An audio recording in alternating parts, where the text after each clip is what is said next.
सरकार पश्चिम बंगाल में जरूर है, परंतु इस सरकार में ममता पूर्ण तरीके से समाप्त हो चुकी है, क्योंकि जिस प्रकार के वक्तव्य, जिस प्रकार के असंवेदनशील, जिस प्रकार से अपमानजनक टिप्पणियां स्वयं ममता बनर्जी कर रही है संदेश खाली के विषय पर, अभी उनका बयान आता है कि संदेश खाली में जो हुआ वो तो एक फर्जी फैब्रिकेटेड इंसिडेंट था और बीजेपी आग लगा रही है।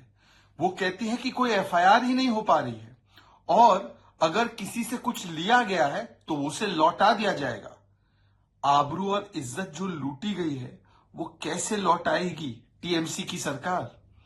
टीएमसी की सरकार और ममता बनर्जी ने पहले विधानसभा में खड़े होकर शाहजहां शेख को क्लीन चिट दिया और आपने उसको लगातार संरक्षण दिया।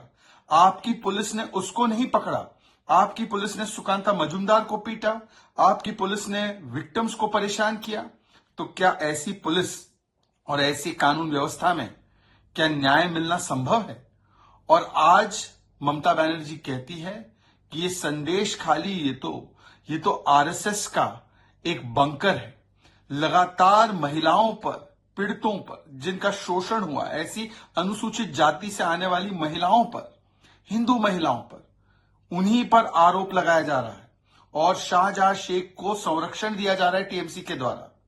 ममता बनर्जी जी, एनसीडब्ल्यू हो, नेशनल कमीशन फॉर वुमेन, या शेड्यूल कास्ट कमीशन हो, ये सारे लोग कह रहे हैं कि उन महिलाओं का दर्द जो है उसे सुनकर उस पर कार्रवाई होनी चाहिए। परंतु ये कोई पहली बार नहीं है कि आपने तो पीड़ितों पर ही दोष डालने का काम किया है। Park street rape case, Nadia rape case, post पोल वायलेंस में जो बलात्कार हुए, जो मोलेस्टेशन हुए, इन सभी जगहों पर आपने टीएमसी के तालिबानी मानसिकता और कल्चर वाले गुंडों को संरक्षण दिया और आज भी आप संरक्षण दे रही है ऐसी तालिबानी मानसिकता रखने वाले, शोषण करने वाले लोगों से। पर सवाल यह भी बनता है कि आज कांग्रेस का एक तबका तो वहां पर न्याय मांगने पहुंच गया, पर राहुल गांधी और प्रियंका वाड्रा कुछ नहीं बोल पा रहे। पूरे देश में तो ये भ्रमण करते हैं। इंडी गठबंधन के जो बाकी के दल हैं वो भी कुछ नहीं बोल पा रहे, हालांकि संविधान बचाओ, महिलाओं के अधिकारों के लिए लगातार बोलते हैं। आज उनके चुप्पी के पीछे कारण क्या है? Today there might be Mamta Banerjee in the government of West Bengal, but there is no Mamta left in this government. The manner in which the insulting, obnoxious and very disheartening statements are coming from Mamta Banerjee one after the other on Sandesh Khali. First, she stood up in assembly and gave a clean chit to Shahjah Sheikh. And she did victim shaming and victim blaming, saying that Sandesh Khali was RSS bunker. And now she has come out and said it is a fabricated incident, no FIR is being filed. And she has said whatever has been taken will be returned back. How will you return the izzat and abru of the women, the Anusuchit Jati women who have been brutalized and sexually assaulted by Shahjahang Sheikh and his henchmen? And how will there be any kind of nyay if the police acts in a partisan manner? It does not stop Shahjahang Sheikh, it stops the Karyakartas of BJP, Sukanta Majumdar and others. It brutalizes them. The delegation is stopped of the BJP.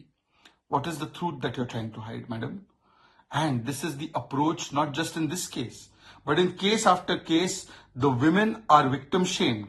Whether it's Park Street rape case, Nadia rape case, post-poll violence case, and the TMC Talibani mindset and culture goons who are indulging in this kind of systematic sexual exploitation are being protected by Mamta Banerjee. Today the question is not just of Mamta Banerjee. Today the question is that Rahul Gandhi and Congress party, one section of Congress is protesting, but Rahul Gandhi and Priyanka Vadra are silent. They go across the country on all issues of women empowerment, women rights, but why are they not speaking now? And the entire India Alliance, which says Samvidhan Bachao, which talks about Mahila Adhikar, today they are eloquently silent and quiet.